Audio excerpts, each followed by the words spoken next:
बोलिए ज्योत बंधन महाराज की जय।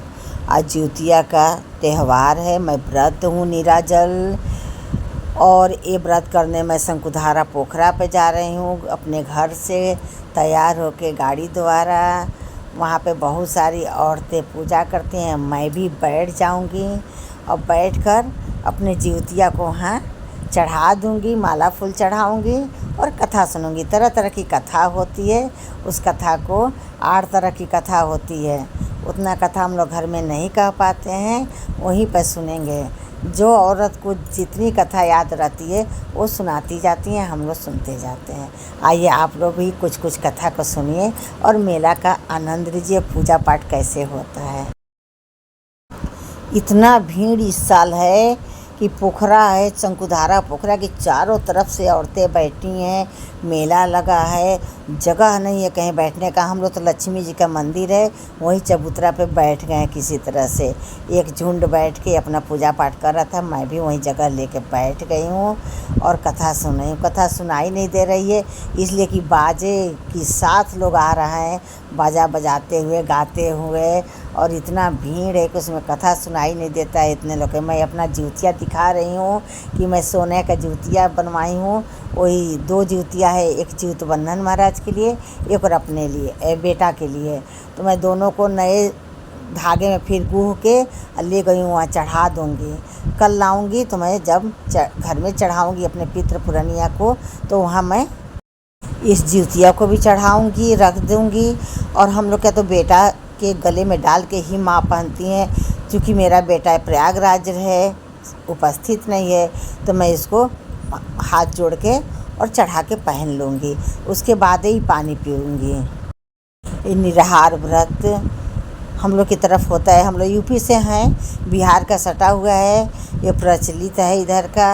इधर सब लोग करते हैं, ऐसा नहीं है कि कोई छूट जाए। छोटा बड़ा जो भी रहता है, जिसको लड़का हुआ है सब करता है अपने अपने हिसाब से, जिसके गांव का जो चलन है। मैं बनारस में रहती हूँ, मैं तो अपने गांव का देवरिया से हूँ, मैं वहाँ का ही करती हूँ। लेकिन यहाँ का भी चढ़ाने और नहाने का कुछ कुछ विधि मैं करती हूँ और जाती हूँ। दर्शन पूजा हो जाती है, उसके बाद पूजा पाठ करके कथा में बैठना पड़ता है। 8 कथा होती है, लंबी चौड़ी सारी कथा रहती हैं और उसमें हम लोग सुनते हैं। अच्छा लगता है। तरह तरह की औरतें आती हैं, परिचय किसी से नहीं रहता है। फिर वहाँ लगता है कि अपने लोगों बैठा है, अपने लोगों के बीच में मैं बैठी हूँ और कथा हो रही है, हम लोग सुन रहे हैं। कोई फूल दे देता है, कोई चना और मटर भिगो के ले जाता है, वो दे देगा। आदमी सब चढ़ाते रहता है और कथा सुनता रहता है। आप लोग भी कथा का आनंद लीजिए। कहीं कहीं कथा में आवाज़ें नहीं आ रही है, फिर आप लोग देखते जाइएगा।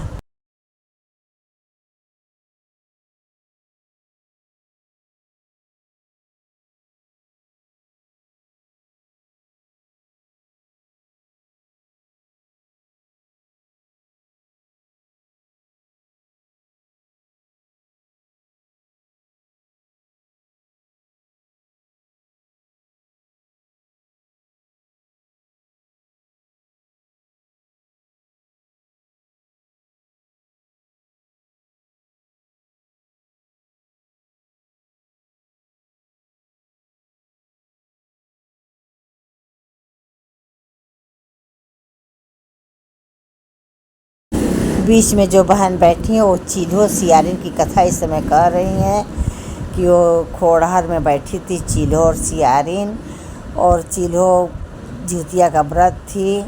बोली बहन सियारिन, आप सात्विक व्रत है, बेटा का व्रत है, कुछ खाइएगा नहीं। तो बोली कि नहीं, कुछ नहीं खाएंगे। तो आइए, बोली कि आइए कथा सुनाते हैं, आपको भी कथा सुन लीजिए। बोली सुनाओ बहन, कथा को हम भी सुनेंगे। कथा सुनते सुनते उनको बहुत तेज़ की भूख लग गई। चुपचाप उठी और शमशान में चली गई। वहाँ से हड्डी को लेके आई और शमशान से हड्डी ला के अपने खोड़हर में रख ली और चबा रही थी। तो चील्हो बोली कि बहन, आप क्या आपकी खोड़हर में चरर मरर बोल रहा है। बोली बहन, भूख के मारे तड़प रही हूँ और मेरे कमर का पजरी का हाड़ जो है वही चरमर चरमर बोल रहा है, बाकी कुछ नहीं, मैं कुछ खाई नहीं हूँ। बोली कोई बात नहीं, चीलो थी, चीलो सात्विक थी। सुबह उठी गौशाला गई और वहाँ शुद्ध जल पी, चना वना गिरा था गौशाला में, उसको खा ली, पारण हो गया। दोनों मरी तो दोनों एक मालिन हो गई। जो सियारिन थी वो मालिन हो गई और जो चीलो थी वो रानी हो गई। रानी के घर में उसका शादी ब्याह जन्म हुआ। और ये मालिन के घर में मालिन क्या करती थी, रोज़ माला फूल बनाती थी और सबके घर घर में बेचती थी। इसमें सब चीज़ गरम गरम ही ताज़ा खाया जाता है, बासी कोई चीज़ नहीं खाई जाती है। मालिन उस दिन फूल माला लेके गई थी रानी के घर। 7 लड़का हुआ, 7 मर गया था, 8वां उसके गर्भ में था। बोली कि रानी माला फूल जल्दी ले लीजिए, बासी रखें ख़राब हो जाएगी, कल हमको जितिया का व्रत रहना है। बोली अरे तुम बेटा का व्रत रखती हो और बासी खाना खा के रहोगी, ऐसा नहीं होता है। तो बोली 7 मर गया, अब 8वां है, इसका क्या भरोसा। तो बोली कि नहीं, जाओ ताज़ा पानी से अपना घर द्वार लिपना पोतना खूब सफाई से, और ताज़ा खाना बनाना, चावल दाल जो भी हो तुम्हारे घर में ताज़ा बनाना, बैठ के खाना, और व्रत रहना बेटा का। और दूसरे दिन तीसरे दिन जब पारण करना, वो भी गरम गरम बनाना, अपने घर की दुआरी पे बैठ के, और घोंट घोंट से माड़ भात को पीना। तुम मालिन हो, तुम माड़ भात चढ़ाती हो, तो माड़ भात को पीना और चढ़ाना। मालिन गई उसी तरह से कि घर को धोई माजी पोछी, बासी खाना फेंक दी और ताज़ा बनाई खाई, व्रत रही, व्रत बीती। पारण जब आया तो फिर घर को लीपी पोती और बैठ के दुआरी पर माड़ भात बनाई, पितृ पुरनिया को माड़ भात चढ़ाई, चीलो सियारिन को चढ़ाई और अपने थाली में लेकर बैठी। एक घोट पी, सांप ने सबको लील लिया था। सर्प के लीलने से 7 पुत्र मर गए थे, 8वां भी तो जाने ही वाला था। लेकिन एक बेटा खड़ा गया, माँ मैंने तो बहुत सो लिया। 2 घोंट पी, दूसरा बेटा 3 घोंट पी, ऐसे ऐसे 7 घोंट जब पी, 7 बेटा खड़ा हो गए। सांप को गरम गरम लगा और उगलते गया। 8वां बेटा भी पेट में से कह रहा है, माँ मैं भी आने वाला हूँ, मैं 8 भाई हो गया हूँ। उसने जितवंदन महाराज को पैर छुई, आशीर्वाद ली और दौड़े दौड़े रानी के घर में गई 7 बेटन को लेके। बोली रानी आज हमको आपने धरती पर रख लिया, मेरा पति हमको निकालने वाला था कि इस बार बच्चा होगा मर जाएगा तो मैं निकाल दूँगा, लेकिन आपने बचा लिया, मेरे 7 पुत्र जीवित हो गए। तो ही बताई कि देखो हमको ज्ञान है, मैं चीलो थी, तुम सियारिन थी, और पहले तुमसे नहीं बताई मैं। और तुमने हड्डी ला के और खा रही थी, चरर मरर हो रहा था। मैं पूछी थी कि बहन क्या बोल रहा है, तो बोली बजरी का हाड़ बोल रहा है, मैं भूखी हूँ इसलिए कमर से हमारे हड्डी बोल रही है। तुम नहीं मानी और मैं सात्विक भोजन गई, सुबह पारण की, तो उसका नतीजा कि मैं राजा घर में हूँ और जन्म ली और मेरे सभी पुत्र हुए जीवित हैं, और तुम मालिन बन गई, मालिन के घर में जन्म ली और 6-7 पुत्र तुम्हारे हुए और मर गए। 8वां था, इसका भी कोई भरोसा नहीं था, सर्प लील जाता और तुम फिर बिना पुत्र के हो जाती। बोली बहन बहुत बहुत धन्यवाद आपका, क्षमा करेगा हे जितवंदन महाराज, जैसे उनके पुत्र को बचाए वैसे सभी के पुत्र को बचाइएगा। जो कथा को सुने और कहे उसकी सभी मनोकामनाएं पूर्ण करिएगा। बोलिए जितवंदन महाराज की जय।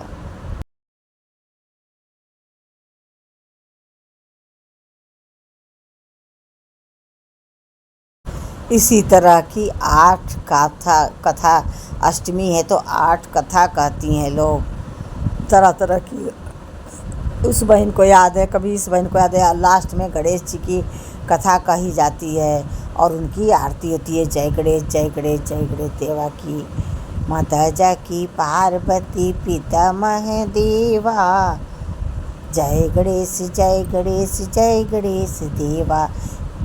अभी लास्ट में होती है, लास्ट में मैं कहूँगी। अभी कथा चल रही है, आप लोग भी सुनिए कथा।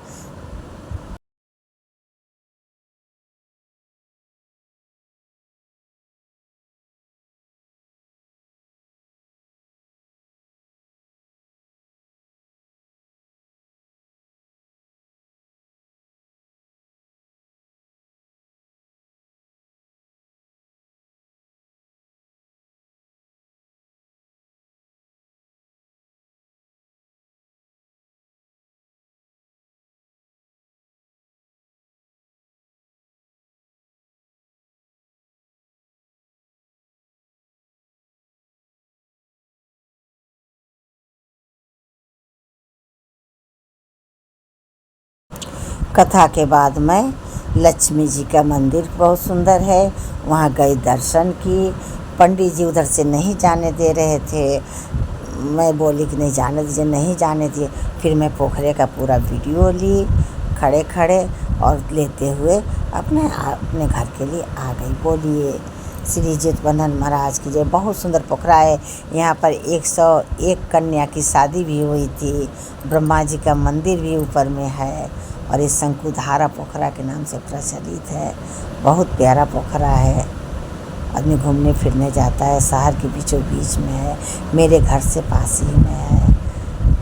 यहाँ पर हम लोग जाते आते हैं। ये देखिए लक्ष्मी जी का मंदिर है, लक्ष्मी बैठी हैं। पुजारी जी को मैं वीडियो घुमाई तो पुजारी जी हर हर महादेव कहने लगे, और मुझे हंसी आ गई वीडियो देख के। और लक्ष्मी जी की पूजा और परिक्रमा मैंने कर लिया। उसके बाद सब लोग अपना अपना उठाए डलिया दौरी और अपने अपने घर के तरफ प्रस्थान करने लगे। बहुत अच्छी लगती है जितवंदन महाराज। इसी तरह हमारे यहाँ छठ भी पूजा होती है, लेकिन आज ई छठ की पूजा देखने से लग रहा है कि छठ की पूजा है कार्तिक की, लेकिन आज है जिउतिया का पूजा।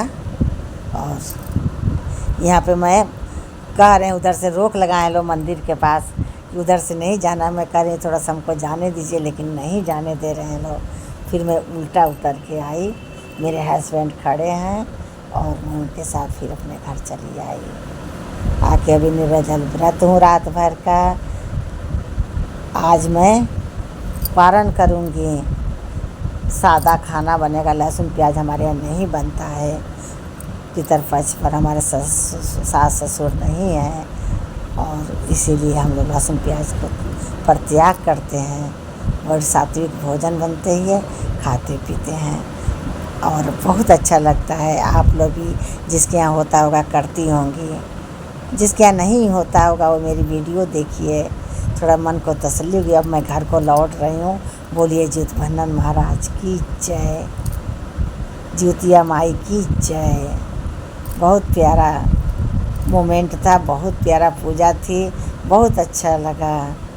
और घर लौट रही हूँ, रास्ते में वीडियो बनाते हुए। पानी बरस रहा है इस समय, झीसी पड़ने लगी, और उसी में मैं अपना मोबाइल धीरे से करके पीछे बैठी हूँ, वीडियो बनाते हुए जा रही हूँ। आप सभी बहनों को जितवंदन महाराज सुख समृद्धि पुत्र सबकी प्राप्ति हो, सब सुखी रहिए, और अपना अपना आशीर्वाद बनाए रहिएगा।